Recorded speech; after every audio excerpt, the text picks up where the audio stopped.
Bitcoin lagi naik daun ya, tapi apa ini beneran atau cuma jebakan? Nah, di sini kita bakal bedah polanya pakai data asli, bukan cuma kata-katanya. Yuk, kita lihat bareng-bareng. Di medsos, semua orang udah rame teriak to the moon. Tapi kalau kita lihat data sejarahnya, ceritanya agak beda loh. Dan ini yang perlu kita waspadai.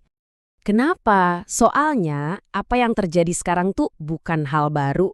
Ini tuh siklus yang udah berulang kali kejadian dan akurasinya, wah bisa dibilang nyaris sempurna. Dan kuncinya ada di sini, pola tahun pemilu setelah di Amerika. Kalau Anda paham pola ini bisa jadi penentu antara untung atau malah rugi.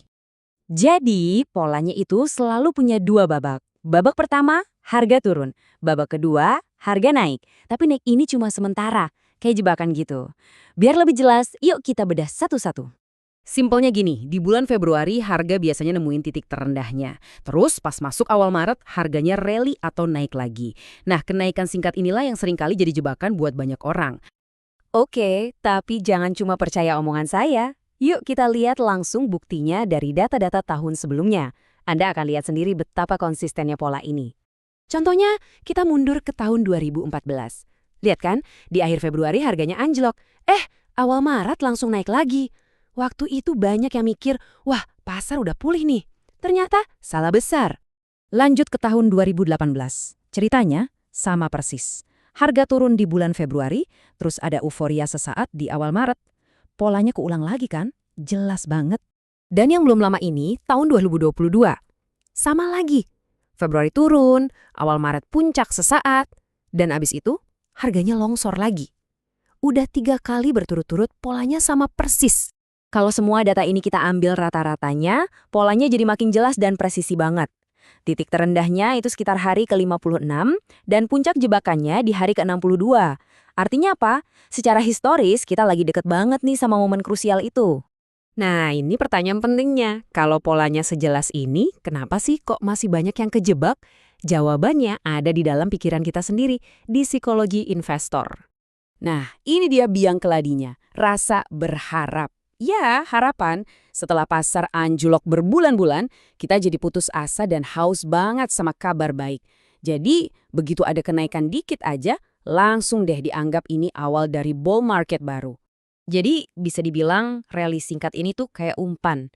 Umpan yang sengaja dipasang buat memangsa psikologi investor yang udah capek sama bear market. Investor yang pengen banget percaya kalau masa-masa sulitnya udah lewat. Oke, cukup soal teorinya. Sekarang, kita coba pakai data sejarah ini buat ngintip kira-kira apa sih yang bakal terjadi selanjutnya. Kalau sejarah memang berulang, kemungkinan besar rally yang sekarang ini bakal mentok di sekitar level $74.000. Dan catat ya, angka ini bukan angka asal-asalan. Kenapa angka ini penting? Soalnya dulu level ini tuh kayak lantai yang kuat atau yang biasa kita sebut support yang nahan harga biar nggak jatuh lebih dalam. Nah sekarang lantai yang udah jebol itu bisa berubah jadi atap baru atau resistance yang susah banget buat ditembus. Dan bukan cuma itu, kenaikan ke angka 74.000 ini juga klop banget sama pola historisnya. Biasanya, puncak di bulan Maret itu harganya emang lebih rendah, sekitar 15% dibanding harga pas awal tahun. Cocok kan? Jadi kesimpulannya apa? Gini, cerita atau narasi di pasar itu bisa ganti-ganti tiap hari. Isinya cuma harapan dan ketakutan.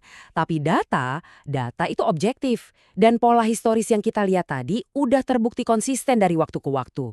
Datanya udah jelas banget menunjukkan polanya. Sekarang, pertanyaannya tinggal satu. Dan ini buat kita semua. Apakah kali ini ceritanya bakal beda? Atau kita cuma akan nonton sejarah terulang lagi?